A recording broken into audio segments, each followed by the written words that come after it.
Okay, hi, welcome to A Book Jockey, and for the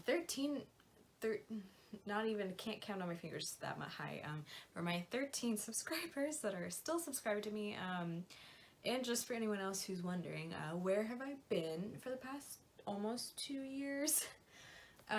Basically, to put it as succinctly as possible, I have just been kind of doing life. I finished grad school, I've been looking for jobs, I've been hanging out with friends and family, and to be quite honest, I've been in a little bit of an ongoing reading slump. I did read this past year, 2018, a fair amount, and I did read 2017 a fair amount, but definitely not as much as I'd would have wanted to either of those years. But yeah, since I was kind of reading very not consistently, I wasn't particularly inspired to get on here to talk about anything because I didn't really feel like I was engaging in good reading habits. But I've kind of been feeling the reading bug again finally, and so I've kind of also been feeling the booktubing bug again. So that's what is going on here. And so that last part of the video was just explaining what happened to me, and this last half will just be a really quick talk about my 2019 kind of goals for the year as far as reading goes.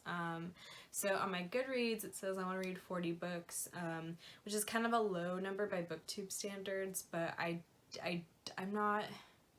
a pretty good at consistently reading a little bit here and there throughout the week, but I'm not necessarily always a super prolific reader.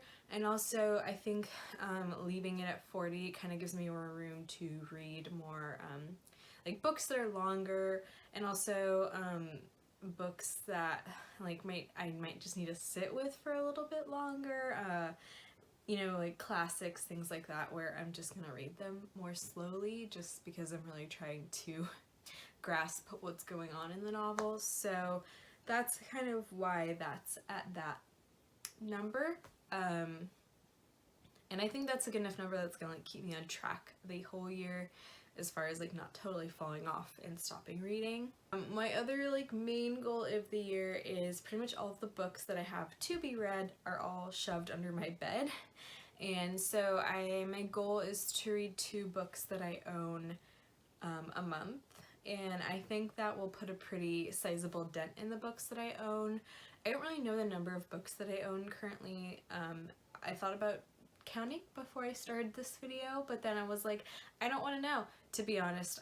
Not now, maybe halfway through the year I'll count, but I kind of just don't want to know. I mean, one of the nice things about them all being under my bed is it kind of hides the shame and also the reality of how many books I own that I haven't read. So yeah, but I am doing already pretty good. It's a little under halfway through January, and I already read 1 book that I've had sitting under there for 2 years probably, so that is pretty good, and I'm on my way to finishing at least 1 more this month, so thank God. I'm already starting strong.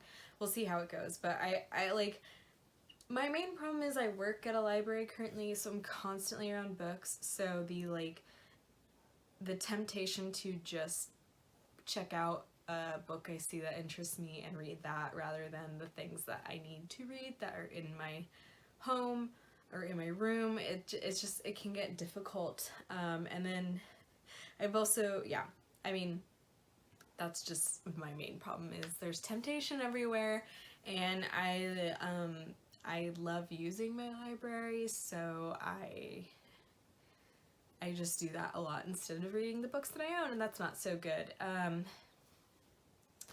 And yeah, those are kind of my 2 main. I think my other general goal for books in general this year is to kind of continue reading it very varied across genre.